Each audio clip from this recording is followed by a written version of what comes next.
20살에 버린 사랑, 입양 보낸 아들, 그리고 자식들에게 배신당한 은희. 폐지 줍는 노숙자로 전락한 그녀의 삶에 40년 만에 찾아온 기적.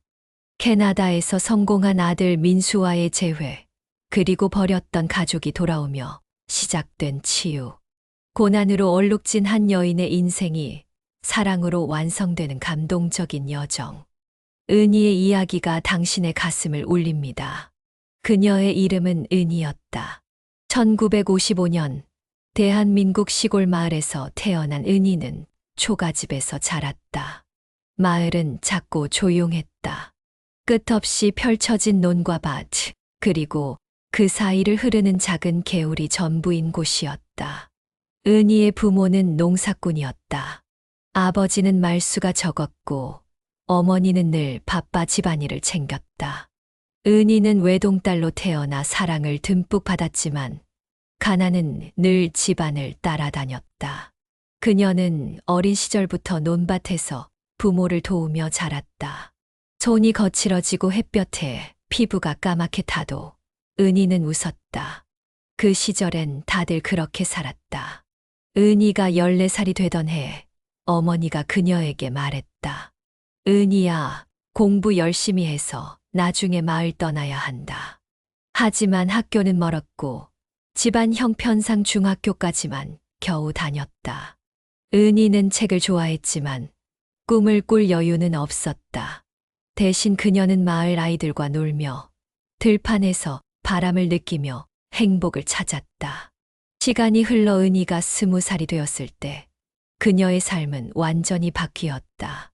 1975년 여름, 마을에 낯선 얼굴이 나타났다.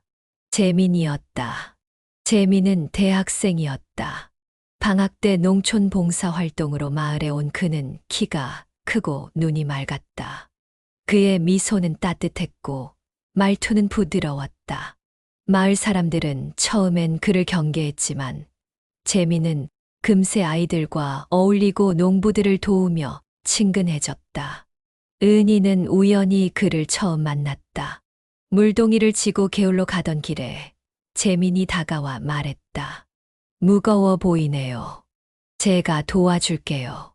은희는 얼굴이 붉어지며 고개를 저었지만 재민은 웃으며 물동이를 들었다. 그날부터 둘은 자주 마주쳤다. 은희는 재민에게 끌렸다. 그는 마을 남자들과 달랐다. 책 이야기를 하고 도시의 삶을 들려줬다. 서울엔 높은 빌딩이 있고 밤에도 불이 꺼지지 않아요. 은희는 그의 말을 들으며 꿈꾸는 듯했다. 어느 날 재민이 은희를 논두렁으로 불렀다. 석양이 지는 하늘 아래 그는 말했다. 은희 씨, 예쁘세요. 은희의 심장이 쿵쾅거렸다. 그날 밤 그녀는 잠을 이루지 못했다. 사랑이었다. 처음 느끼는 감정이었다.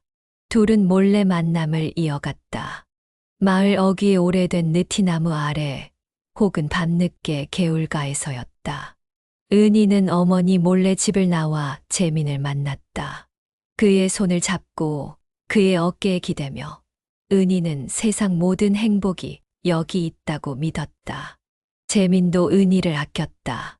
방학이 끝나면 다시 올게요. 기다려요. 그의 약속은 은희에게 희망이었다. 하지만 그 달콤한 시간은 오래가지 못했다. 여름이 끝나갈 무렵 은희는 몸에 이상을 느꼈다. 아침마다 속이 울렁거렸고 피로가 쌓였다. 처음엔 더위 때문이라 여겼지만 곧 진실을 깨달았다.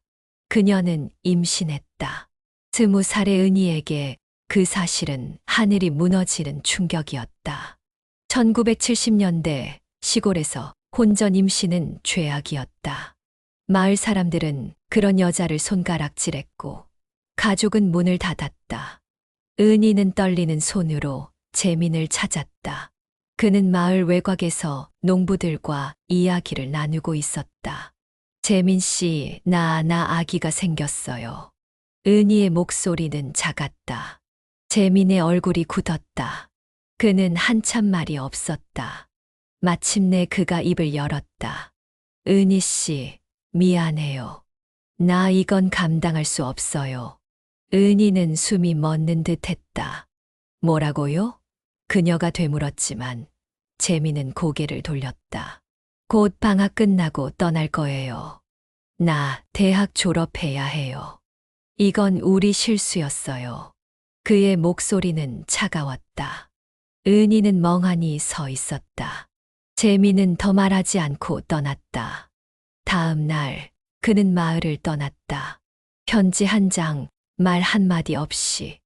은희는 그의 뒷모습을 떠올리며 울었다. 사랑이라 믿었던 모든 것이 무너졌다. 집으로 돌아온 은희는 어머니의 눈치를 살폈다.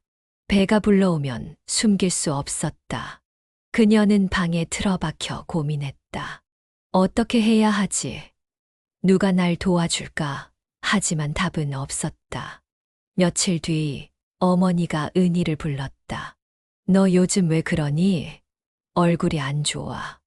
은희는 얼버무렸다. 그냥 좀 피곤해서요. 하지만 어머니의 눈은 날카로웠다. 은희는 점점 더 두려워졌다. 마을에 소문이 돌면 끝이었다. 그녀는 결심했다. 아이를 낳되 누구에게도 말하지 않겠다고. 그때부터 은희는 긴 외로움과 싸워야 했다.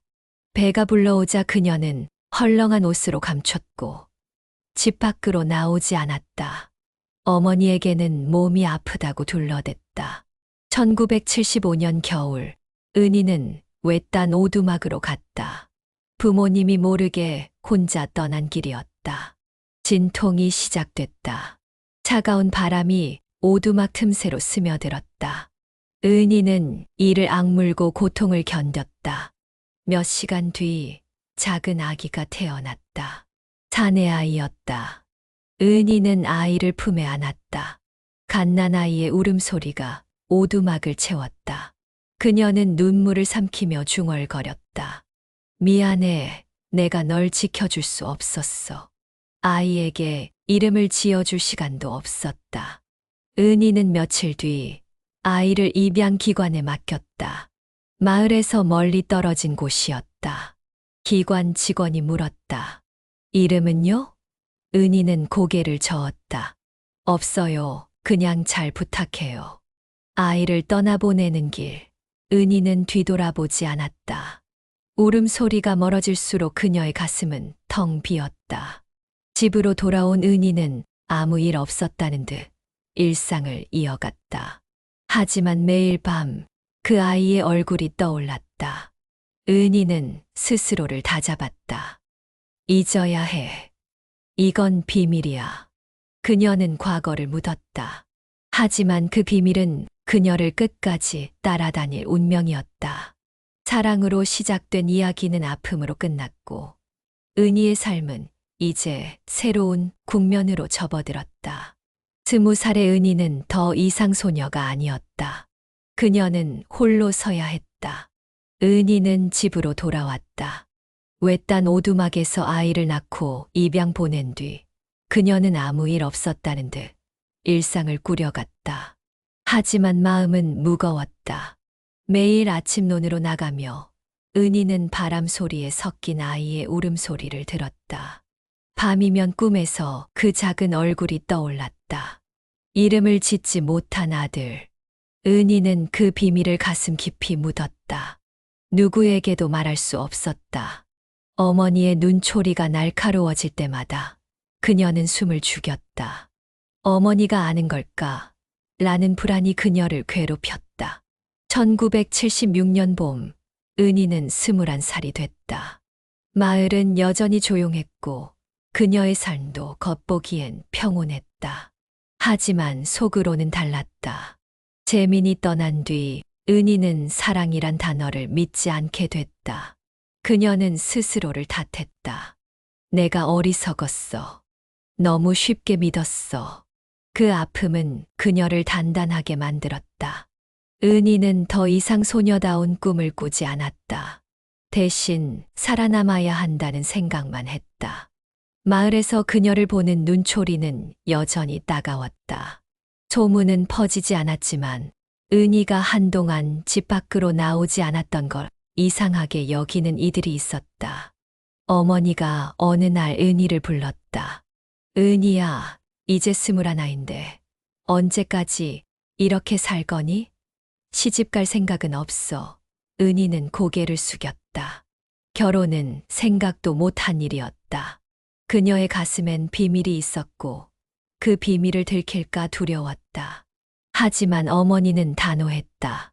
옆마을 창수란 사람 있잖니. 성실하고 착해. 너한테 잘 맞을 거야. 은희는 반박할 힘도 없었다. 그녀는 어머니가 원하는 대로 움직였다. 어차피 혼자 남겨질 자신을 상상할 수 없었다. 창수를 처음 만난 날, 은희는 긴장했다. 그는 키가 크고 말수가 적은 남자였다. 얼굴은 햇볕에 그을렸고 손은 거칠었다. 농부의 손이었다. 창수는 은희를 보며 어색하게 웃었다. 저 잘 부탁드립니다. 그의 목소리는 낮고 조용했다. 은희는 그가 재민과 다르다는 걸 직감했다. 화려한 말도 달콤한 약속도 없었다. 그냥 묵묵히 일하는 사람이었다. 첫 만남은 짧았지만 은희는 이상하게 안심이 됐다.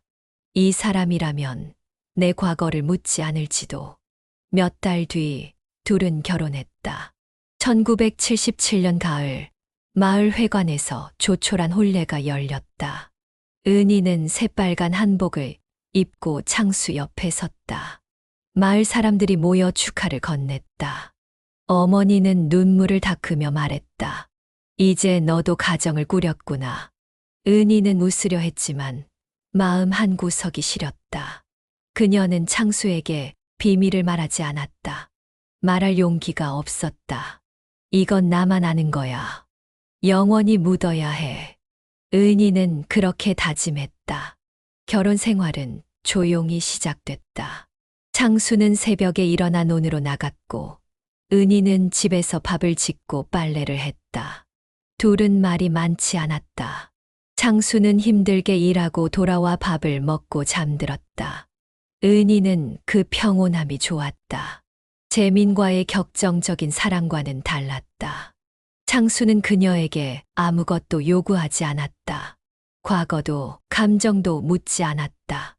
은희는 그 침묵에 감사했다. 그녀는 점점 비밀을 잊으려 애썼다. 하지만 가끔 창수가 잠든 밤, 은희는 혼자 눈물을 삼켰다. 1년 뒤 은희는 첫 아이를 가졌다. 1978년 겨울, 딸 미영이 태어났다. 작은 얼굴에 얇은 울음소리를 내는 아기를 보며 은희는 가슴이 아렸다. 입양 보낸 아들이 떠올랐다. 그 애도 이렇게 작았겠지. 그녀는 미영을 꼭 안고 속삭였다. 너는 내가 지킬게. 절대 떠나보내지 않아. 창수는 딸을 보며 조용히 웃었다. 예쁜 애 이름 잘 지었어. 은희는 그 말에 안도했다. 미영은 그녀에게 새로운 희망이었다. 미영이 자라면서 집은 생기로 채워졌다. 은희는 딸에게 모든 사랑을 쏟았다. 아침이면 미영을 깨우고 밥을 먹이고 머리를 묶어줬다. 창수는 여전히 묵묵히 일했다. 가족은 가난했지만 서로에게 의지하며 살았다. 1982년 둘째 아이가 태어났다. 아들 준호였다. 은희는 준호를 낳으며 또 한 번 과거를 떠올렸다. 하지만 이번엔 미영과 준호가 그녀를 붙잡았다. 이 애들이 내 전부야. 이제 잊어야 해. 은희는 그렇게 스스로를 다독였다. 아이들이 커가며 집은 웃음소리로 가득 찼다. 미영은 밝고 명랑했고 준호는 장난꾸러기였다. 은희는 새벽에 일어나 밥을 아이들을 학교에 보내고 저녁이면 창수와 함께 밥상을 차렸다. 힘들었지만 행복했다. 창수는 여전히 말이 적었지만 가족을 위해 묵묵히 일했다. 은희는 그의 손을 잡으며 생각했다. 이 사람이 날 구해준 거야. 이 삶이 내 운명이야. 그녀는 비밀을 깊이 묻었다. 아이들이 자라는 모습을 보며 과거의 아픔은 점점 흐려졌다. 하지만 그 평온함은 영원하지 않았다. 1990년대에 들어서며 농사가 어려워졌다. 기계가 사람을 대신했고 마을은 점점 썰렁해졌다. 창수는 더 힘들게 일해야 했다. 은희는 아이들을 위해 바느질 일을 시작했다. 미영은 중학생이 됐고 준호는 초등학교에 다녔다. 은희는 아이들이 공부 잘하길 바랐다. 너희는 나처럼 살지 말아라. 그녀는 매일 그렇게 기도했다. 하지만 아이들은 점점 멀어졌다. 미영은 친구들과 어울리며 집을 떠났고 준호는 말썽을 피웠다. 어느 날 창수가 은희에게 말했다. 나 몸이 좀 안 좋아. 좀 쉬어야겠어. 은희는 걱정스러웠지만 대수롭지 않게 여겼다. 하지만 그건 시작이었다. 창수의 건강은 나빠졌고 은희는 혼자 집안을 책임져야 했다. 아이들은 점점 더 그녀에게서 멀어졌다. 은희는 혼자 방에 앉아 생각했다. 내가 뭘 잘못한 걸까? 왜 이렇게 된 거지? 그녀는 몰랐다. 이 평온했던 삶이 곧 무너질 거라는 걸. 그리고 깊이 묻었던 비밀이 다시 그녀를 찾아올 거라는 걸. 은희의 새로운 삶은 그렇게 시작됐다. 결혼과 아이들은 그녀에게 안식을 줬지만 그 안식은 오래가지 못할 운명이었다. 그녀는 아직 몰랐다. 앞으로 닥칠 시련과 멀리 떠난 아들이 다시 그녀의 삶에 들어올 순간을. 은희의 삶은 미영과 준호로 채워졌다. 1980년대가 지나고 1990년대가 시작되면서 그녀의 일상은 반복 속에서 안정감을 찾았다. 새벽에 일어나 밥을 짓고 아이들을 학교에 보내고 창수와 함께 저녁을 먹는 나날이었다. 미영은 이제 고등학생이 됐고 준호는 중학생이 됐다. 은희는 아이들이 자라는 모습을 보며 뿌듯했다. 이 애들이 잘 되면 내가 고생한 보람이 있겠지. 그녀는 그렇게 생각하며 힘든 하루를 버텼다. 하지만 그 평온함은 오래가지 못했다. 창수의 건강이 나빠지기 시작한 건 1995년 무렵이었다. 그는 늘 논에서 일하며 땀을 흘렸지만 어느 날부터 기침이 잦아졌다.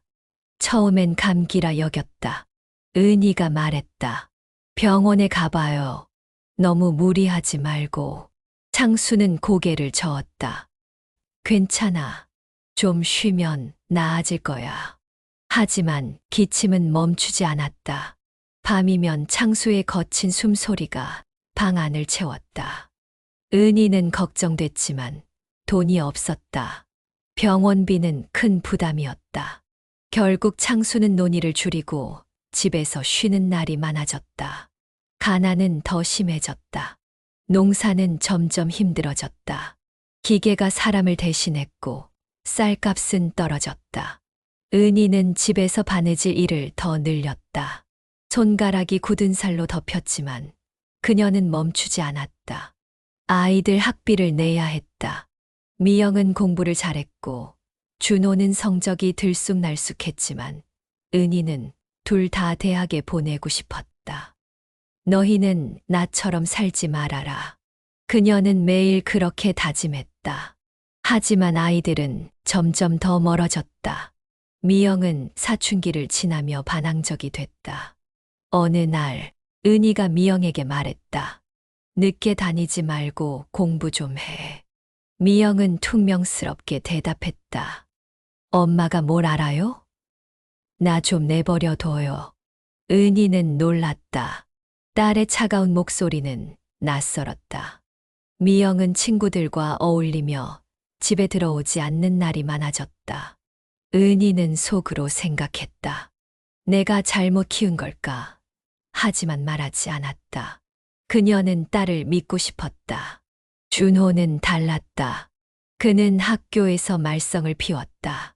선생님이 전화해 말했다. 준호가 친구와 싸웠어요. 부모님이 오셔야겠어요. 은희는 창수를 대신해 학교로 갔다. 준호는 고개를 숙인 채 말했다. 미안해요 하지만 그 사과는 진심 같지 않았다. 집으로 돌아오는 길, 은희가 물었다. 왜 그러니? 뭐가 문제야? 준호는 대답 대신 문을 쾅 닫았다. 은희는 가슴이 아팠다. 내가 뭘 잘못한 걸까? 그녀는 자책했다. 1998년 창수의 상태가 심각해졌다. 기침은 멈추지 않았고 숨쉬기가 힘들어졌다. 은희는 결국 그를 데리고 읍내 병원으로 갔다. 의사가 말했다. 폐렴이에요. 오래 방치해서 상태가 안 좋아요. 은희는 눈물이 났다. 치료하면 나을 수 있죠. 의사는 고개를 저었다. 최선을 다해보죠. 하지만 비용이 많이 들 겁니다. 은희는 집에 돌아와 통장을 봤다. 거의 텅 비어 있었다. 그녀는 논한 떼기를 팔았다. 창수를 살리기 위해서였다. 치료는 힘들었다. 창수는 병원에 입원했고 은희는 낮엔 바느질을 하고 밤엔 병원을 오갔다다. 미영과 준호는 집을 지키라고 했지만 둘 다 말을 듣지 않았다. 미영은 친구 집에 간다며 나갔고 준호는 개인방에서 시간을 보냈다. 은희는 혼자였다. 병원에서 창수의 손을 잡고 그녀는 속삭였다. 조금만 버텨요. 우리 아이들 잘 키워야죠. 창수는 힘겹게 웃었다. 미안해, 은희야. 내가 너무 약했어서. 2000년 겨울 창수는 떠났다. 폐렴이 그를 데려갔다. 은희는 장례식에서 하염없이 울었다. 마을 사람들이 모여 위로했지만 그녀의 가슴은 텅 비었다. 이제 나 혼자야. 은희는 그렇게 생각했다. 미영과 준호가 곁에 있었지만 그들은 어머니를 위로하지 않았다. 미영은 장례식 끝나자마자 친구를 만나러 갔고 준호는 방에 틀어박혔다. 은희는 혼자 창수의 무덤 앞에 앉아 말했다. 당신 없이 나 어떻게 살아요? 창수가 떠난 뒤 가정은 더 흔들렸다. 은희는 아이들을 위해 더 열심히 일했다. 하지만 미영은 점점 더 차가워졌다. 어느 날 미영이 말했다. 엄마, 나 결혼할 거예요. 은희는 놀랐다. 미영은 22살이었다. 상대는 마을에서 만난 남자였다. 은희가 물었다. 그 사람 어때? 미영은 퉁명스럽게 대답했다. 엄마가 뭘 알아요? 그냥 잘 살면 되잖아요. 결혼식은 조촐하게 치러졌다. 미영은 시집으로 떠났다. 은희는 딸이 행복하길 바랐다. 하지만 그 뒤로 미영은 연락을 줄였다. 준호는 더 큰 문제였다. 그는 고등학교를 졸업하자마자 도시로 가겠다고 했다. 여기서 뭐 해요? 나 돈 벌러 갈게요. 은희는 말렸다. 준호야, 좀 더 공부하고 가면 안 되겠니? 준호는 화를 냈다. 엄마가 뭘 알아요? 나 혼자 할 거예요. 그는 떠났다. 은희는 아들의 뒷모습을 보며 눈물을 삼켰다. 내가 잘못 키운 걸까? 그녀는 또 자책했다. 미영은 시집에서 힘들어했다. 시부모가 돈을 요구했다. 어느 날 미영이 전화했다. 엄마, 돈 좀 보내줄 수 있어요? 시집에서 힘들어요. 은희는 가진 돈을 쥐어짜 보냈다. 하지만 미영은 고맙다는 말 대신 더 요구했다. 엄마, 더 없어요? 나 진짜 힘들다고요. 은희가 더는 줄 수 없다고 하자 미영은 화를 냈다. 엄마가 이렇게 이기적일 수가 있어요? 나 때문에 망할지도 몰라요. 그 뒤로 미영은 전화를 받지 않았다. 준호는 도시에서 사업을 시작했다. 하지만 실패했다. 그는 은희에게 돈을 빌리러 왔다. 엄마, 사업이 잘 안 돼요. 좀 도와주세요. 은희는 남은 돈을 털어줬다. 하지만 준호는 돈을 날렸다. 어느 날 술에 취한 준호가 전화했다. 엄마 때문에 내가 이렇게 된 거예요. 왜 더 도와주지 않는 거냐고요. 은희가 말했다. 준호야, 나도 더는 없어. 준호는 차갑게 말했다. 그럼 우리 연 끊어요. 각자 살아요. 전화가 끊겼다. 은희는 혼자가 됐다. 창수는 떠났고 아이들은 그녀를 버렸다. 집은 썰렁했다. 그녀는 방에 앉아 생각했다. 내가 뭘 잘못한 걸까?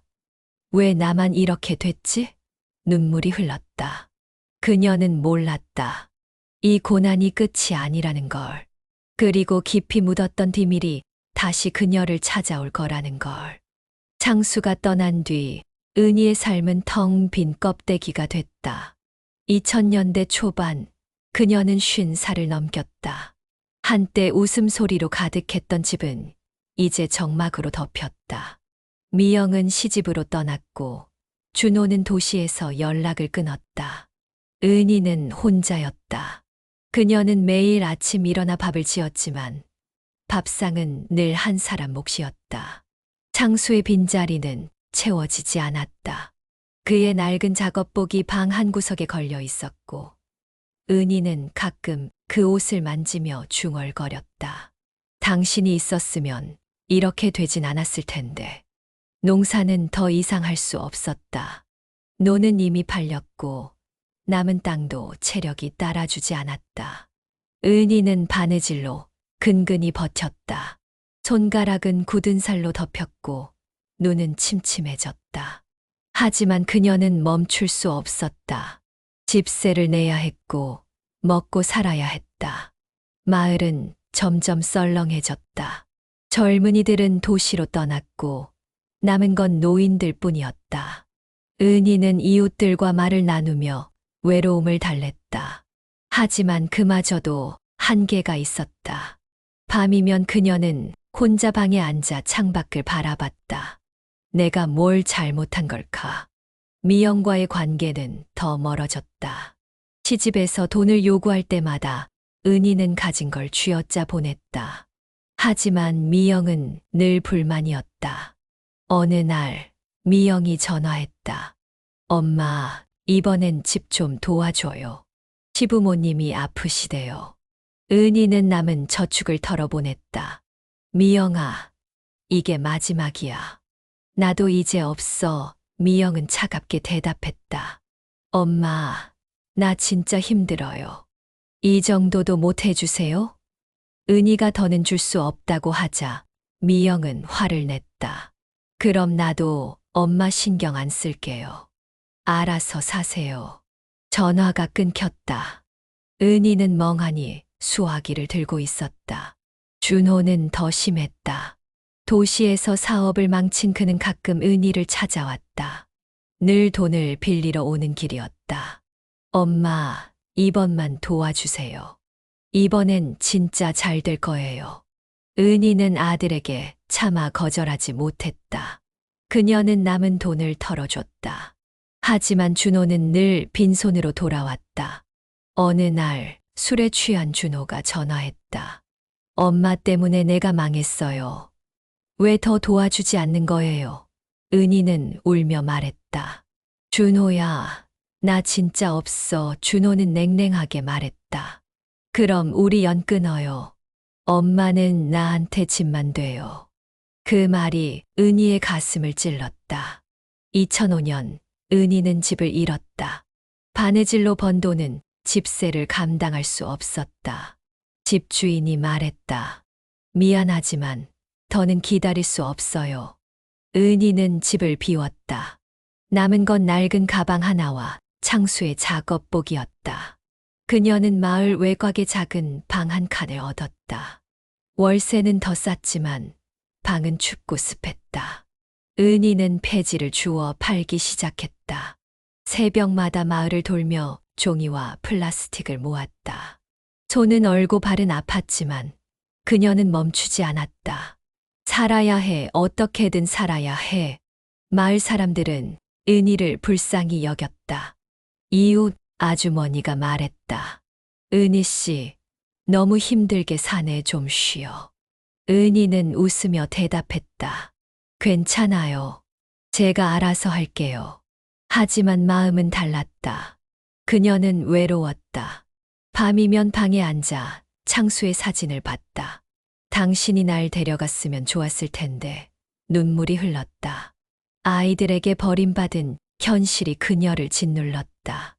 내가 키운 애들이 왜 날 이렇게 버린 걸까? 2010년 은희는 70을 넘겼다. 폐지 줍는 일도 힘들어졌다. 다리가 아프고 허리가 굽었다. 방세를 내지 못해 쫓겨난 뒤 그녀는 길거리로 내몰렸다. 낡은 외투를 걸치고 시장 근처에서 하루하루를 보냈다. 배고프면 폐지를 더 주었고 추우면 박스를 덮었다. 사람들은 그녀를 노숙자 할머니라 불렀다.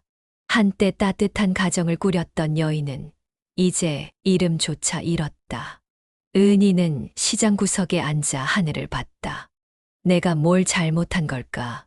왜 나만 이렇게 됐지? 미영은 더 이상 연락하지 않았다. 시집에서 힘들게 살며 그녀는 은희를 원망했다.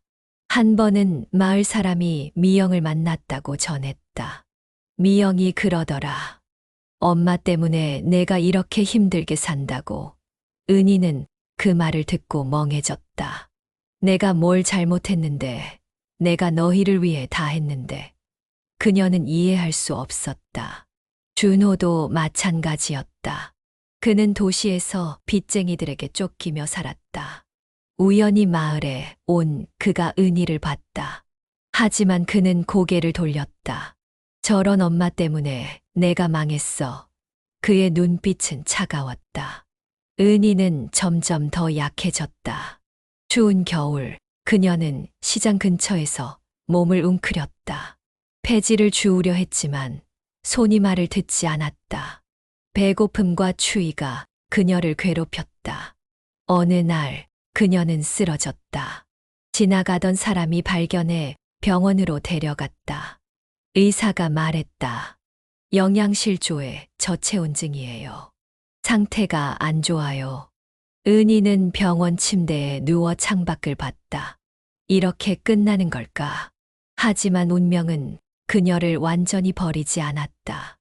2015년 겨울, 은희가 시장에서 폐지를 줍던 날, 낯선 아주머니가 다가왔다. 할머니, 혹시 은희라는 분 아니세요? 은희는 놀라 고개를 들었다. 아주머니는 말을 이었다. 캐나다에서 누가 할머니를 찾고 있어요. 아드님이래요. 은희의 심장이 멎는 듯 했다. 캐나다 아들, 머릿속이 혼란으로 가득 찼다. 아주머니가 종이 한 장을 내밀었다. 영어로 쓰인 편지와 한국어 번역이 있었다. 저는 1975년에 한국에서 입양된 김민수입니다. 제 생모를 찾고 싶습니다. 이름은 은희이고 그때 20살쯤이셨을 거예요. 은희는 떨리는 손으로 편지를 읽었다. 민수는 캐나다에서 의사가 되어 잘 살고 있었다. 결혼했고 두 아이의 아버지가 됐다. 그는 입양 기록을 통해 생모가 한국에 있을 거라 믿고 사람을 보냈다. 은희의 눈에서 눈물이 흘렀다. 40년 만에 만난 아들.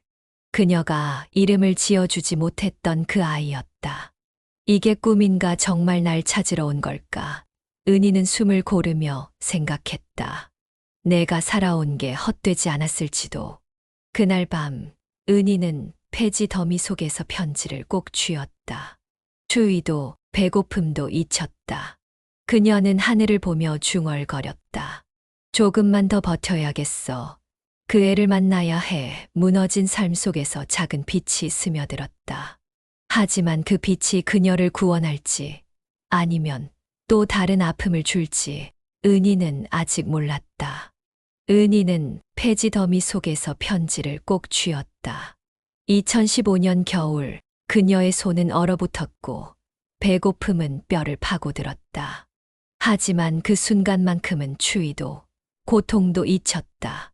김민수 내 아들 은희는 떨리는 손으로 편지를 다시 읽었다. 영어로 쓰인 글은 알아볼 수 없었지만 한국어 번역은 선명했다. 저는 1975년에 한국에서 입양된 김민수입니다. 제 생모를 찾고 싶습니다. 이름은 은희이고 그때 20살쯤이셨을 거예요. 그녀의 눈에서 눈물이 흘렀다. 40년 전 오두막에서 떠나보낸 그 아이였다. 은희는 혼잣말을 했다. 정말 날 찾으러 온 걸까? 내가 잘못 본 게 아니겠지. 머릿속이 혼란스러웠다. 그녀는 편지를 준 아주머니를 떠올렸다. 시장에서 우연히 만난 그 여자는 낯설었지만 눈빛은 따뜻했다. 캐나다에서 사람이 올 거예요. 곧 연락 올 테니 기다리세요. 아주머니는 그렇게 말하고 떠났다. 은희는 그 말이 꿈처럼 느껴졌다. 내가 살아온 게 헛되지 않았을지도. 그녀는 하늘을 보며 중얼거렸다. 조금만 더 버텨야겠어. 그 애를 만나야 해. 그날 밤 은희는 시장 구석에서 잠을 청했다. 낡은 담요와 박스로 몸을 감쌌지만 추위는 가시지 않았다. 하지만 마음은 달랐다. 민수의 소식은 그녀에게 작은 불씨가 됐다. 의사가 됐다니, 잘 살고 있다니. 은희는 미소를 지었다. 40년 전 그녀가 품에 안았던 그 작은 아기가 이제 어른이 되어 그녀를 찾으러 온다고 생각하니 가슴이 따뜻해졌다. 내가 잘못한 게 아니었을지도. 며칠 뒤 은희는 다시 시장으로 나갔다. 폐지를 주우며 아주머니를 기다렸다. 다리가 아프고 숨이 차올랐지만 그녀는 멈추지 않았다. 만나야 해. 그 애를 꼭 만나야 해. 그러던 중 낯선 남자가 다가왔다. 정장 차림에 안경을 쓴 중년 남성이었다. 그는 은희를 보며 조심스레 물었다. 혹시 은희 할머니세요? 은희는 놀라 고개를 들었다. 네, 저예요. 그녀의 목소리는 작았다. 남자는 자신을 소개했다. 저는 박진수라고 합니다. 캐나다에서 민수 씨를 대신해 왔어요. 할머니를 찾으러 왔습니다. 은희는 숨이 멎는 듯 했다. 민수 내 아들이 정말 날 찾는 거예요. 박진수는 고개를 끄덕였다. 네, 맞아요. 민수 씨가 입양 기록을 보고 생모를 찾았어요. 곧 한국에 올 거예요. 은희는 눈물을 삼켰다. 그 애가 잘 지낸대요? 박진수는 미소 지었다. 네, 의사로 성공했어요. 결혼해서 아이도 둘 낳았고요. 할머니를 꼭 만나고 싶어 해요. 은희는 믿을 수 없었다. 40년간 묻었던 비밀이 이제야 빛을 봤다. 박진수는 종이 한 장을 꺼냈다. 여기 연락처예요. 제가 민수 씨와 연결해 드릴게요. 곧 만나실 수 있어요. 은희는 떨리는 손으로 종이를 받았다. 고마워요. 정말 고마워요. 그녀는 울먹였다. 박진수는 말했다. 할머니, 너무 힘들게 사셨어요. 이제 좀 쉬세요. 민수 씨가 다 알아서 할 겁니다. 그는 떠났고 은희는 종이를 품에 안았다. 그날부터 은희의 하루가 달라졌다. 폐지를 주우며 생계를 잇던 그녀는 이제 기다림으로 하루를 보냈다. 민수가 온대, 날 보러 온대. 그 생각만으로도 힘이 났다. 하지만 몸은 약했다. 추운 날씨에 오래 노숙하며 그녀는 점점 더 쇠약해졌다. 어느 날 은희는 시장에서 쓰러졌다. 폐지를 줍다 다리가 풀려 넘어진 것이었다. 지나가던 상인이 그녀를 발견해 병원으로 데려갔다. 의사가 말했다. 영양실조에 저체온증이에요. 상태가 심각해요. 병원 침대에 누운 은희는 창밖을 봤다. 이렇게 끝나는 걸까? 하지만 그녀는 포기하지 않았다. 품속에 박진수가 준 종이를 꺼내 꼭 쥐었다. 조금만 더 민수를 만나야 해. 병원에서 며칠을 보내며 그녀는 조금씩 기력을 회복했다. 간호사가 물었다. 할머니 가족이 있으세요? 은희는 미소 지었다. 있어요. 곧 만날 거예요. 간호사는 고개를 갸웃했지만 더 묻지 않았다. 며칠 뒤 박진수가 병원으로 찾아왔다. 할머니, 민수 씨가 한국에 도착했어요. 지금 오고 있어요. 은희의 심장이 쿵쾅거렸다. 정말이에요? 언제 와요? 박진수는 말했다. 오늘 오후에요. 제가 데리러 갈게요. 은희는 눈물이 났다. 고마워요. 정말 고마워요. 그녀는 침대에서 일어나려 했지만 몸이 말을 듣지 않았다. 박진수가 말했다. 조금만 기다리세요. 제가 다 준비할게요. 그날 오후 은희는 병원 로비로 나갔다. 낡은 외투를 입고 손에는 종이를 쥔 채였다. 멀리서 문이 열리고 키 크고 단정한 중년 남성이 들어왔다. 민수였다. 그는 은희를 보자 걸음을 멈췄다. 눈가가 붉어졌다. 은희도 그를 봤다. 민수, 그녀의 목소리는 떨렸다. 민수는 다가와 말했다. 어머니 저예요. 민수예요. 은희는 눈물을 참지 못했다. 민수야 정말 너니? 민수는 은희 앞에 무릎을 꿇었다. 어머니 저를 낳아주셔서 감사해요. 너무 늦게 찾아왔어요. 은희는 그의 손을 잡았다. 아니야, 이렇게라도 만났잖아. 미안해. 내가 널. 민수는 고개를 저었다. 아니요, 어머니. 저 잘 살아왔어요.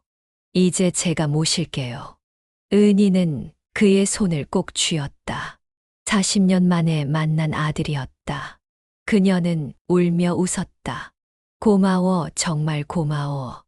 민수는 은희를 품에 안았다. 병원 로비에서 사람들은 그 장면을 봤다. 간호사가 조용히 말했다. 저 할머니 가족이 있었구나. 민수는 은희를 부축하며 말했다. 어머니, 이제 고생 끝났어요. 저랑 같이 가요. 은희는 고개를 끄덕였다. 그래, 너랑 가고 싶어. 그녀는 민수의 어깨에 기대며 병원을 나왔다. 추운 겨울바람이 불었지만 은희의 마음은 따뜻했다. 그날 은희는 더 이상 노숙자가 아니었다. 무너졌던 삶에 희망의 빛이 비쳤다. 민수는 그녀를 캐나다로 데려가겠다고 했다. 어머니, 이제 저와 함께 살아요. 제 아이들도 할머니를 기다리고 있어요. 은희는 미소 지었다. 그래, 너희랑 같이 살고 싶어. 그녀는 하늘을 보며 속삭였다. 고마워, 이게 끝이 아니었구나. 하지만 이 재회는 시작일 뿐이었다. 은희의 삶은 이제 새로운 국면으로 접어들었다. 은희는 민수의 어깨에 기대 병원을 나왔다. 2015년 겨울 매서운 바람이 불었지만 그녀의 마음은 따뜻했다. 40년 만에 만난 아들이 곁에 있었다. 민수는 은희를 부축하며 말했다. 어머니, 이제 고생 끝났어요. 저와 함께 가요. 은희는 고개를 끄덕였다. 그래, 너와 가고 싶어.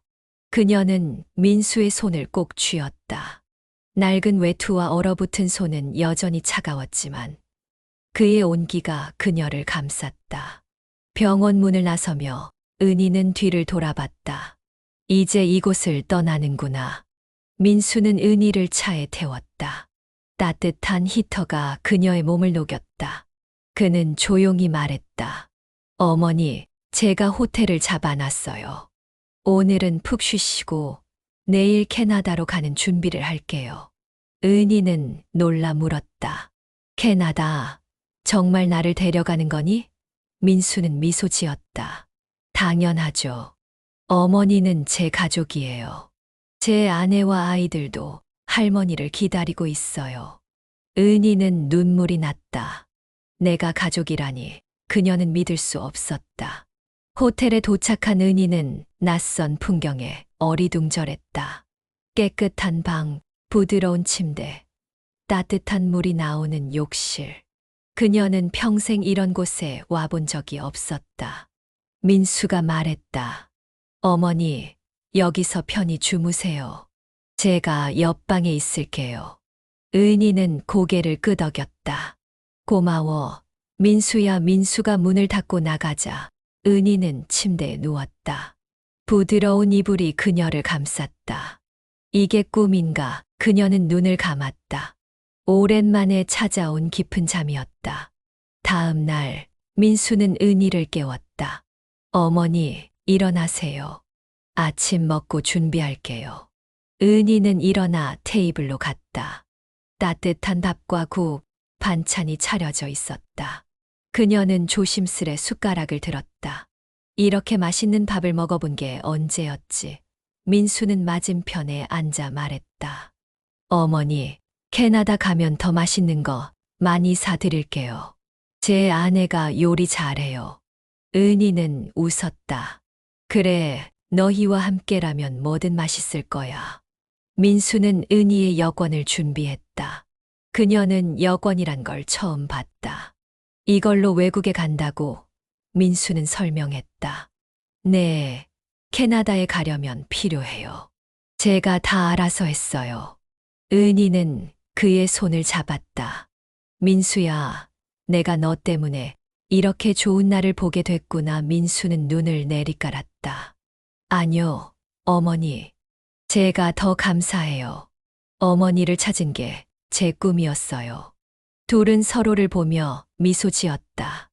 며칠 뒤 은희는 공항으로 갔다. 낡은 외투 대신 민수가 사준 새 옷을 입었다. 그녀는 거울을 보며 중얼거렸다. 내가 이렇게 변할 수도 있구나. 공항은 사람들로 북적였다. 은희는 민수의 손을 놓치지 않았다. 민수야, 나 비행기 처음 타봐. 무섭지 않을까? 민수는 웃었다. 괜찮아요, 어머니. 제가 옆에 있을게요.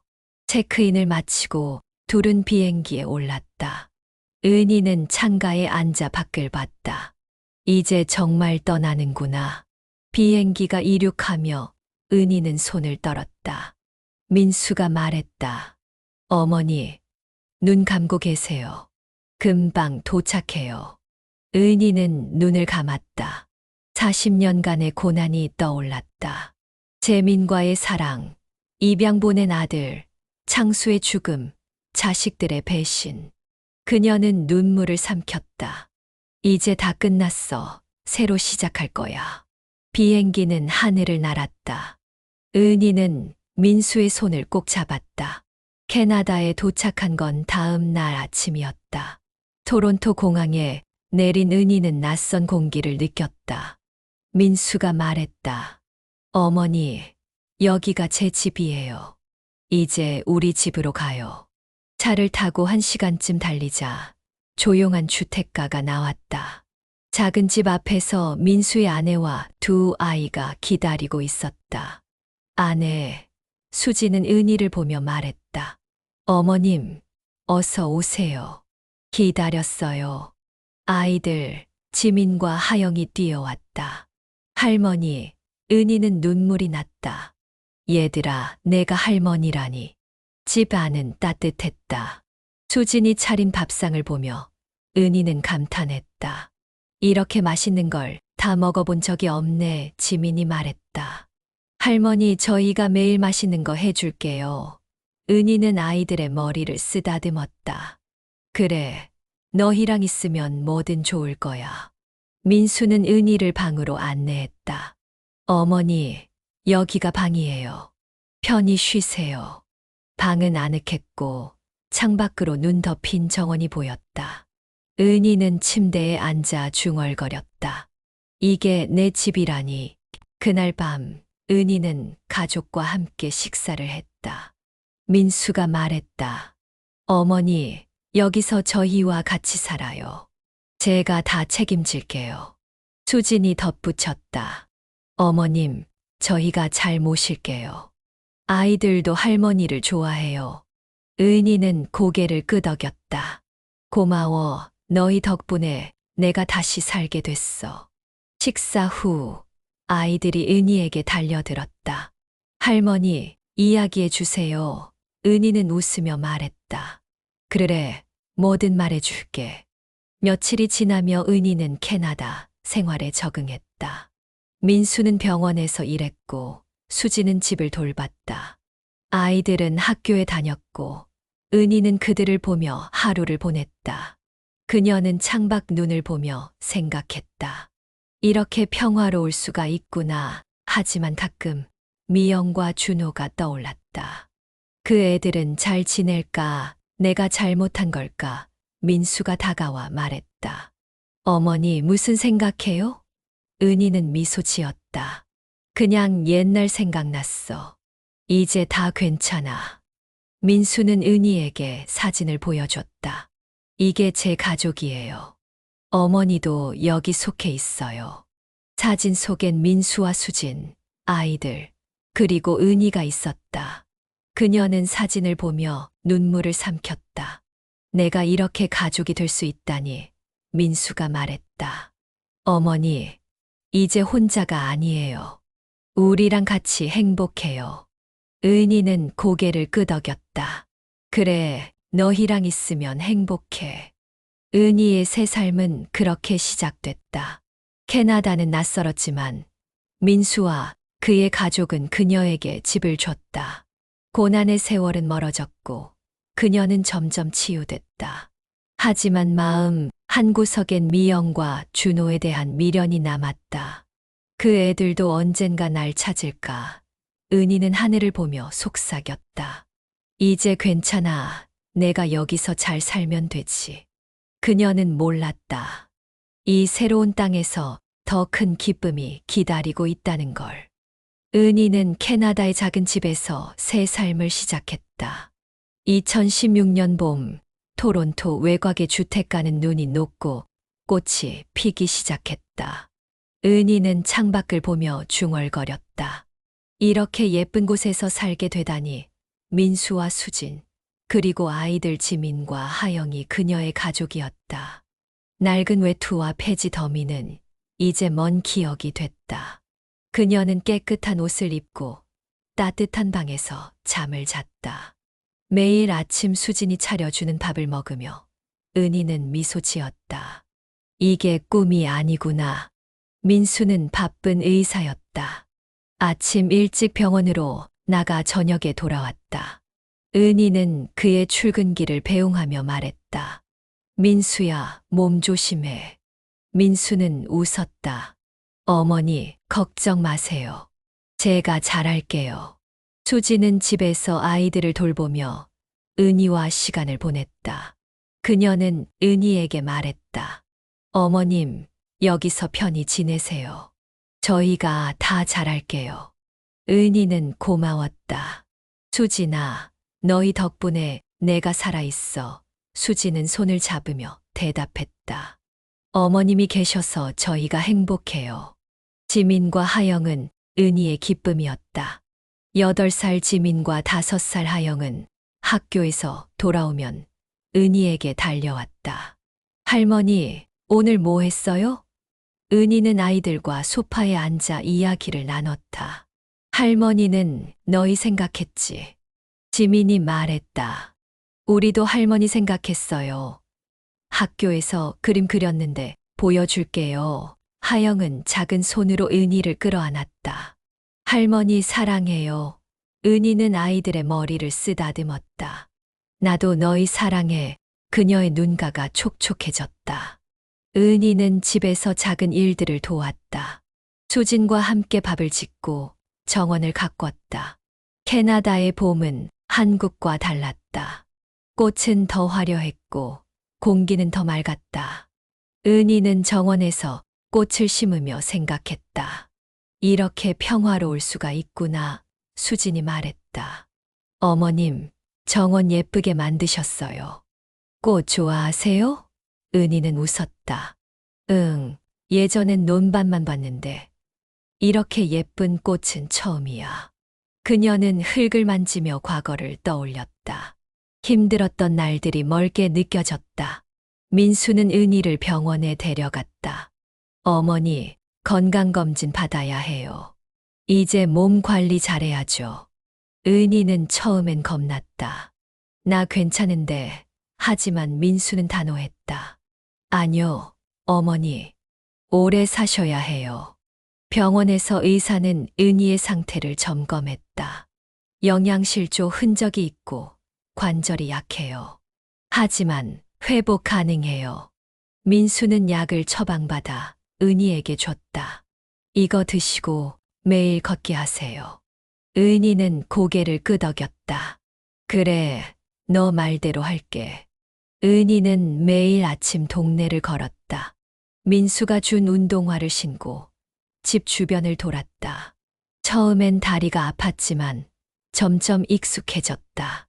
이웃들이 그녀에게 인사했다. 좋은 아침이에요. 은희는 어색하게 웃었다. 영어를 몰랐지만 그들의 미소가 따뜻했다. 그녀는 생각했다. 여긴 사람들이 참 친절하구나. 걷다 보면 한국이 떠올랐다. 미영과 준호, 그리고 창수. 은희는 가끔 걸음을 멈추고 하늘을 봤다. 그 애들은 잘 지낼까? 밤이면 은희는 민수와 이야기를 나눴다. 어느 날 그녀가 물었다. 민수야, 넌 어떻게 자랐니? 힘들지 않았어. 민수는 조용히 말했다. 어머니, 저는 좋은 양부모님 밑에서 자랐어요. 공부도 할 수 있었고 친구도 많았어요. 하지만 늘 궁금했어요. 제 생모는 어떤 분일까? 은희는 눈을 내리깔았다. 미안해, 내가 널 버려서. 민수는 손을 잡았다. 아니요, 어머니. 저 이해해요. 그땐 어쩔 수 없었을 거예요. 지금 이렇게 만났잖아요. 민수는 사진첩을 꺼냈다. 이거 보세요. 제 어린 시절이에요. 사진 속엔 어린 민수가 있었다.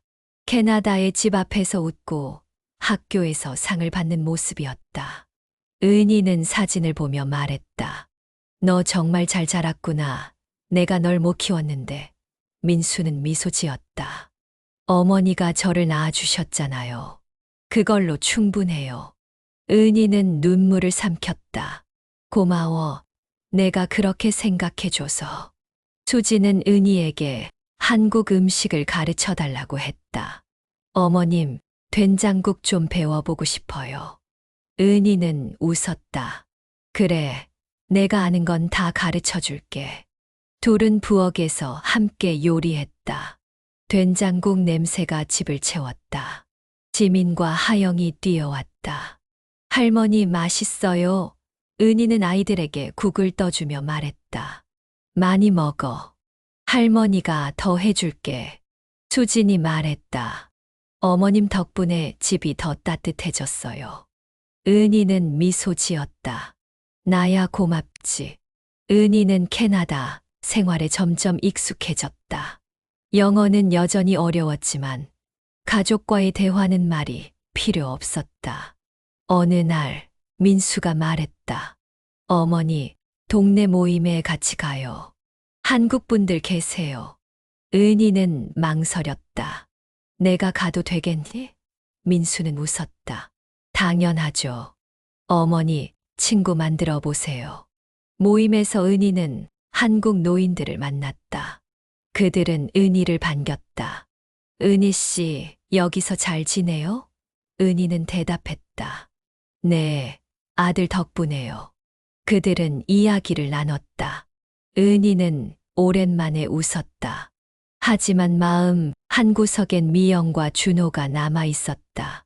어느 밤 은희는 민수에게 말했다. 민수야, 내가 키운 애들이 있어.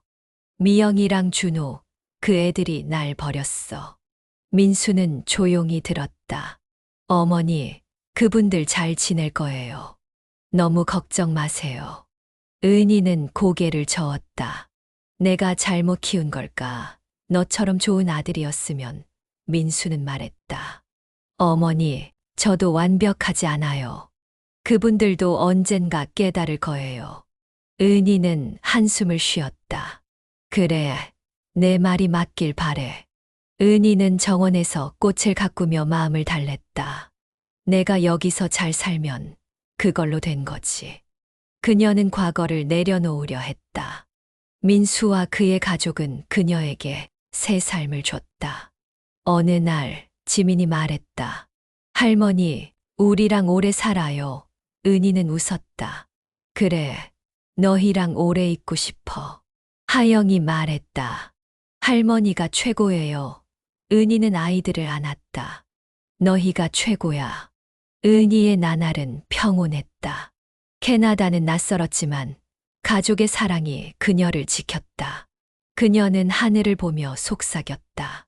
창수야, 나 잘 살아. 걱정 마. 과거의 아픔은 점점 희미해졌다. 하지만 은희는 몰랐다. 이 평화로운 삶에 또 다른 기쁨이 찾아올 거라는 걸. 그녀의 이야기는 아직 끝나지 않았다. 은희의 캐나다 생활은 평온으로 채워졌다. 2017년 여름, 토론토 외곽의 집은 햇살로 빛났다. 정원엔 은희가 심은 꽃들이 만개했고, 지민과 하영의 웃음소리가 집 안을 가득 채웠다. 은희는 이제 72이었다. 다리는 여전히 약했지만 매일 아침 걷기를 하며 건강을 챙겼다. 민수가 준 약을 먹고 수진이 차려주는 밥을 먹으며 그녀는 점점 기력을 되찾았다. 이렇게 좋은 날이 계속되면 좋겠네. 은희는 정원에서 물을 주며 중얼거렸다. 민수는 여전히 병원에서 바빴지만 주말이면 가족과 시간을 보냈다. 어느 토요일 민수가 말했다. 어머니, 오늘 공원에 가요. 아이들이 피크닉 하고 싶대요. 은희는 웃었다. 그래, 너희랑 가면 다 좋아. 수진이 샌드위치와 과일을 챙겼고 지민과 하영은 담요를 들고 뛰었다. 공원에서 은희는 나무 그늘에 앉아 아이들이 뛰노는 모습을 봤다. 이게 행복이구나. 민수가 다가와 말했다. 어머니, 여기 잘 적응하셨어요. 은희는 고개를 끄덕였다. 너희 덕분이지. 일상은 평화로웠다. 은희는 동네 한국인 모임에 나가며 친구도 생겼다. 김영자라는 할머니는 은희와 나이가 비슷했다. 둘은 차를 마시며 이야기를 나눴다. 영자가 말했다. 은희 씨, 아들이 잘 됐네. 우리 아들은 한국에서 연락도 안 해. 은희는 미소 지었다. 나도 예전엔 그랬어. 민수가 날 찾아줘서 이렇게 된 거야. 영자는 부러운 눈빛으로 말했다. 참 복받았네. 은희는 생각했다. 그래, 내가 복받은 거지. 하지만 마음 한구석엔 여전히 미영과 준호가 남아 있었다. 밤이면 은희는 그들을 떠올렸다. 그 애들은 잘 지낼까? 내가 너무 모질게 한 걸까? 민수에게 말했지만 그녀는 자책을 멈출 수 없었다. 어느 날 수진이 말했다.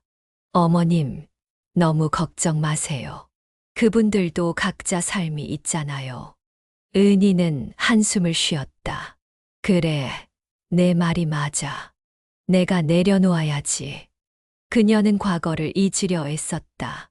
그러던 2017년 가을, 뜻밖의 소식이 찾아왔다. 민수가 병원에서 돌아와 은희를 불렀다. 어머니, 잠깐 얘기할 게 있어요. 그의 표정이 심상치 않았다. 은희는 걱정하며 물었다. 무슨 일이니? 너 괜찮아? 민수는 고개를 끄덕였다. 저는 괜찮아요. 한국에서 연락이 왔어요. 은희의 심장이 쿵쾅거렸다. 한국에서 누구야? 민수는 조심스레 말했다. 미영 씨랑 준호 씨예요. 어머니를 찾고 있대요. 은희는 숨이 멎는 듯 했다. 미영이랑 준호가 정말이니? 민수는 종이 한 장을 꺼냈다. 여기 편지예요. 제가 아는 사람 통해 연락이 왔어요. 은희는 떨리는 손으로 편지를 받았다. 미영의 글씨였다. 엄마, 우리 잘못했어요. 엄마가 어디 있는지 모르겠는데 찾고 싶어요. 준호랑 저 엄마한테 할 말이 많아요. 은희는 눈물이 났다. 얘들이 날 찾는다니. 민수가 말했다. 어머니, 제가 알아봤어요. 미영 씨는 시집에서 힘들게 살다가 이혼했대요. 준호 씨는 빚을 갚고 이제 안정됐다고 하네요. 두 분 다 어머니를 후회하고 있어요. 은희는 멍하니 앉았다. 그 애들이 날 버린 게 아니었을까? 민수는 조용히 말했다. 어머니, 그분들도 힘들었나 봐요. 이제라도 만날 기회가 생겼어요. 은희는 눈물을 닦았다. 그래, 나도 얘들 보고 싶어. 민수는 계획을 세웠다. 어머니, 제가 한국에 연락해서 그분들 초대할게요. 여기 와서 같이 지내면 어떨까요? 은희는 망설였다. 내가 얘들을 다시 볼 수 있을까? 용서할 수 있을까? 민수가 말했다. 어머니, 그분들도 용서를 구하고 싶어 해요. 가족이니까요. 은희는 고개를 끄덕였다. 그래, 너 말대로 해보자. 며칠 뒤 민수는 미영과 준호에게 연락했다. 그들은 놀라며 말했다. 엄마가 캐나다에 있다고요? 정말이에요? 민수는 대답했다. 네, 어머니가 저와 살아요. 여기로 오세요. 미영과 준호는 곧바로 준비를 시작했다. 은희는 그 소식을 듣고 가슴이 뛰었다. 얘들이 온다고 정말 날 보러 온다고. 그녀는 정원에 앉아 하늘을 봤다. 이게 꿈이 아니기를. 2017년 겨울, 미영과 준호가 캐나다에 도착했다. 공항에서 민수가 그들을 맞았다. 미영은 40이 넘었고 준호는 30 후반이었다. 둘 다 초췌해 보였다. 미영이 물었다. 엄마 정말 살아계신가요? 민수는 미소 지었다. 네, 집에서 기다리세요. 차를 타고 집으로 가는 길, 준호가 말했다. 우리가 너무 잘못했어요. 엄마한테 용서받을 수 있을까요? 민수는 대답했다. 어머니는 너그러우세요. 걱정 마세요. 집에 도착한 미영과 준호는 문 앞에서 망설였다. 은희가 문을 열고 나왔다. 낡은 외투 대신 따뜻한 스웨터를 입은 그녀였다. 미영이 먼저 울음을 터뜨렸다. 엄마, 준호도 눈물을 삼켰다. 엄마, 미안해요. 은희는 그들을 봤다. 미영아, 준호야, 그녀는 다가가 둘을 안았다. 너희가 이렇게 올 줄 몰랐어. 미영이 말했다. 엄마, 우리가 잘못했어요. 시집에서 힘들다고 엄마한테 화풀이하고 이혼하고 나서야 엄마가 얼마나 그리운지 알았어요. 준호가 덧붙였다. 저도요, 빚 때문에 망가졌는데 엄마 생각하면서 다시 일어섰어요. 너무 늦었죠? 은희는 고개를 저었다. 아니야, 이렇게라도 만났잖아. 너희가 잘 됐으면 그걸로 됐어. 셋은 서로를 안고 울었다. 민수가 다가와 말했다. 어머니, 이제 다 같이 살아요. 가족이잖아요. 은희는 미소 지었다. 그래, 민수 내 덕분이야. 수진과 아이들이 나와 미영과 준호를 반겼다. 지민이 말했다. 삼촌 이모, 우리랑 놀아요. 은희는 그 모습을 보며 생각했다. 이게 진짜 가족이구나. 그녀는 하늘을 보며 속삭였다. 창수야, 우리 애들 다 돌아왔어. 은희의 삶에 또 다른 기쁨이 찾아왔다. 미영과 준호는 캐나다에서 새 출발을 약속했다. 그녀는 과거의 아픔을 용서하고 새 가족을 받아들였다. 이야기는 아직 끝나지 않았다. 더 큰 행복이 그녀를 기다리고 있었다. 은희의 집은 다시 북적이기 시작했다. 2017년 겨울, 미영과 준호가 캐나다에 도착하며 민수의 작은 집은 웃음과 눈물로 채워졌다. 은희는 문 앞에서 미영과 준호를 안았다. 40년 만에 만난 민수와 한때 그녀를 버렸던 두 자식이 한자리에 모였다. 은희는 그들을 보며 말했다. 너희가 이렇게 올 줄 몰랐어. 미영은 울며 대답했다. 엄마, 우리가 너무 잘못했어요. 준호도 고개를 숙였다. 엄마, 용서해 주세요. 은희는 눈물을 닦으며 말했다. 다 됐어. 너희가 여기 있으면 그걸로 충분해. 민수는 가족을 집 안으로 안내했다. 수진이 따뜻한 차를 내왔고 지민과 하영이 미영과 준호에게 달려갔다. 이모, 삼촌, 아이들의 밝은 목소리가 집을 채웠다. 미영은 지민을 안으며 말했다. 얘들이 이렇게 예쁘다니 엄마, 민수 오빠가 잘 됐네요.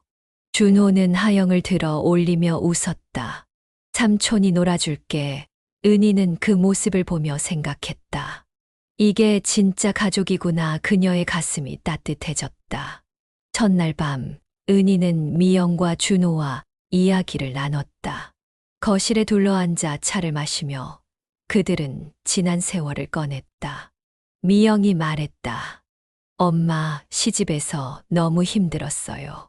시부모님이 돈을 요구하고 남편은 도와주지 않았어요. 이혼하고 나서야 엄마가 얼마나 그리운지 알았어요. 은희는 딸의 손을 잡았다. 미영아, 내가 힘들었구나. 내가 더 도와줄걸. 미영은 고개를 저었다. 아니에요, 엄마. 내가 엄마한테 화풀이한 게 잘못이었어요.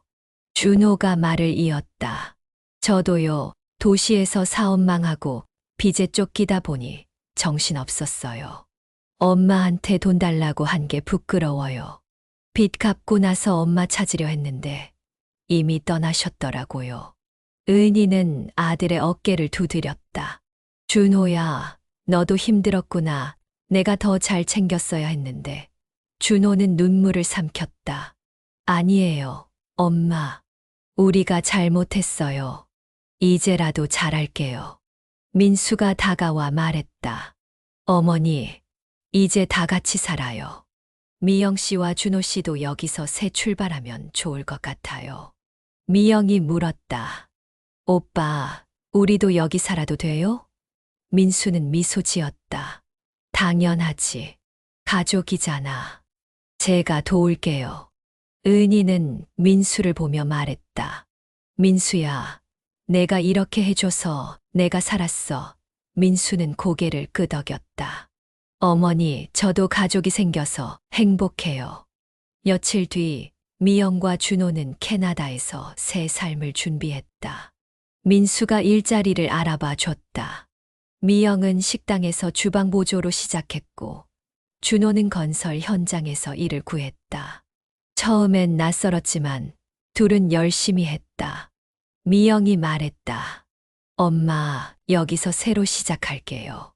이제 엄마 힘들게 안 할게요. 준호도 다짐했다. 저도요. 엄마한테 잘할게요. 은희는 미소 지었다. 너희가 잘 살면 그걸로 됐어. 은희는 가족과 함께 시간을 보냈다. 수진과 요리를 하고 아이들과 놀며 민수와 이야기를 나눴다. 어느 날 지민이 말했다. 할머니, 우리 가족 많아서 좋아요. 하영이 덧붙였다. 맞아요. 이모랑 삼촌도 최고예요. 은희는 아이들을 안으며 말했다. 그래, 너희가 있어서 할머니도 행복해. 그녀는 정원에서 꽃을 가꾸며 생각했다. 이렇게 다시 하나가 될 줄이야. 민수는 은희에게 사진첩을 새로 만들자고 했다. 어머니, 우리 다 같이 사진 찍어요. 가족 사진이에요. 어느 주말 모두 공원으로 갔다. 민수와 수진, 지민과 하영, 미영과 준호, 그리고 은희가 함께 찍혔다. 사진 속에서 은희는 환하게 웃었다. 내가 이렇게 웃을 날이 있다니. 민수가 말했다. 어머니, 이거 집에 걸어둘게요. 우리 가족이에요. 은희는 고개를 끄덕였다. 그래, 너희랑 있으면 다 좋아. 2018년 봄, 은희의 삶은 더 안정됐다. 미영은 식당에서 자리를 잡았고, 준호는 건설 일을 꾸준히 했다. 둘은 민수 집 근처의 작은 아파트를 얻었다. 은희는 그들을 자주 찾았다. 미영이 말했다. 엄마, 우리 집에 자주 와요. 밥 같이 먹어요. 준호도 말했다. 맞아요. 이제 엄마 혼자 안 두고 싶어요. 은희는 웃었다. 그래, 너희랑 같이 있으면 되지. 어느 날 은희는 미영과 준호에게 과거를 털어놨다. 얘들아, 내가 너희한테 말 못한 게 있어. 민수가 내 첫 아들이야. 오래전에 입양 보냈어. 미영과 준호는 놀랐다. 미영이 물었다. 엄마, 그럼 오빠가 우리 형제였어요? 은희는 고개를 끄덕였다. 응, 내가 힘들 때 어쩔 수 없었어. 민수가 날 찾아줬어. 준호가 말했다. 엄마, 그때 얼마나 힘들었을까? 우리가 몰랐네요. 은희는 미소 지었다. 이제 다 괜찮아. 너희가 여기 있잖아. 민수는 미영과 준호를 형제처럼 대했다. 우리 다 가족이야. 서로 도우며 살아요. 미영과 준호는 민수에게 감사했다. 미영이 말했다. 오빠, 엄마를 찾아줘서 고마워요. 우리도 오빠처럼 잘할게요. 준호도 말했다. 맞아요. 오빠 덕분에 다시 시작했어요. 민수는 웃었다. 어머니가 우리를 이어줬어요. 그걸로 됐죠. 은희는 가족의 사랑 속에서 치유됐다. 어느 날 정원에서 꽃을 가꾸다 하늘을 봤다. 창수야, 우리 애들 다 잘 됐어. 나도 행복해. 그녀는 과거의 아픔을 내려놓았다. 미영과 준호의 잘못도 자신의 실수도 용서했다. 이제 괜찮아. 내가 여기서 잘 살면 되지. 은희는 미소 지었다. 2018년 여름, 가족은 함께 바다로 여행을 갔다. 민수가 차를 몰고 수진이 음식을 챙겼다. 지민과 하영은 신나서 노래를 불렀고 미영과 준호는 은희와 이야기를 나눴다. 바닷가에서 은희는 물을 보며 말했다.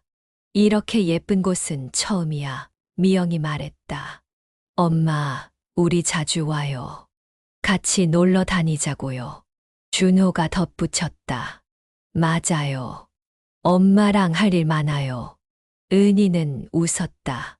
그래, 너희랑 같이라면 뭐든 좋아. 은희의 삶은 이제 평화로웠다. 가족은 하나가 됐고 그녀는 더 이상 혼자가 아니었다. 하지만 이 행복은 끝이 아니었다. 더 큰 기쁨이 그녀를 기다리고 있었다. 은희는 몰랐다. 마지막 순간이 그녀에게 어떤 선물을 줄지. 그녀의 이야기는 이제 막바지에 이르렀다. 은희의 삶은 이제 꽃처럼 피어났다. 2019년 봄, 캐나다 토론토 외곽의 집은 따뜻한 햇살로 빛났다. 은희는 정원에서 꽃을 가꾸며 미소 지었다. 73세 그녀는 이제 건강을 되찾았다. 민수의 보살핌과 가족의 사랑이 그녀를 지탱했다. 미영과 준호는 캐나다에서 새 삶을 꾸렸고 민수와 수진, 지민과 하영은 은희의 일상을 채웠다. 집 안은 웃음소리로 가득했다. 은희는 하늘을 보며 속삭였다. 창수야, 나 이제 행복해. 미영은 식당에서 요리사로 자리 잡았다. 그녀는 매일 저녁 은희를 찾아와 말했다. 엄마, 오늘 새 메뉴 배웠어요. 같이 먹어요. 은희는 딸이 차려준 밥을 먹으며 말했다. 미영아, 내가 이렇게 잘 될 줄 알았어. 미영은 웃었다. 엄마 덕분이에요. 내가 잘못했는데도 날 받아줘서요. 은희는 딸의 손을 잡았다. 다 됐어. 너 지금 잘 살면 그걸로 충분해. 미영은 눈물을 삼켰다. 엄마, 앞으로 잘할게요. 준호는 건설 회사에서 꾸준히 일했다. 그는 주말마다 은희를 찾아왔다. 엄마, 이번에 월급 받았어요. 같이 맛있는 거 먹으러 가요. 은희는 아들의 어깨를 두드렸다. 준호야, 내가 이렇게 변하다니 엄마가 꿈꾸던 거야. 준호는 미소 지었다. 제가 엄마한테 너무 잘못했어요. 이제라도 잘할게요. 은희는 고개를 끄덕였다. 그래, 너 지금 잘하고 있어. 민수는 여전히 은희의 든든한 버팀목이었다. 그는 병원에서 돌아오면 은희와 이야기를 나눴다. 어머니, 오늘 환자분이 저한테 고맙다고 하셨어요. 어머니 생각났어요. 은희는 웃었다. 민수야, 내가 의사라니, 내가 널 낳은 게 자랑스러워. 민수는 손을 잡았다. 어머니가 저를 낳아주셨잖아요. 그게 제 시작이에요. 은희는 눈물이 났다. 너 덕분에 내가 여기까지 왔어. 수지는 집을 따뜻하게 지켰다. 그녀는 은희와 요리를 하며 말했다. 어머님, 우리 가족 많아서 좋아요. 매일 북적북적하네요. 은희는 미소 지었다. 수진아, 내가 있어서 내가 편해. 고마워. 수지는 웃었다. 어머님이 계셔서 저도 행복해요. 지민과 하영은 학교에서 돌아오면 은희에게 달려갔다. 할머니, 오늘 A 받았어요. 할머니, 나도 그림 잘 그렸어요. 은희는 아이들을 안으며 말했다. 너희가 최고야. 가족은 자주 모였다. 어느 주말, 민수가 말했다. 어머니, 우리 다 같이 사진 찍어요. 새 가족 사진이에요. 공원에서 모두 모였다. 민수와 수진, 지민과 하영, 미영과 준호, 그리고 은희가 나란히 섰다. 사진사는 웃어보세요.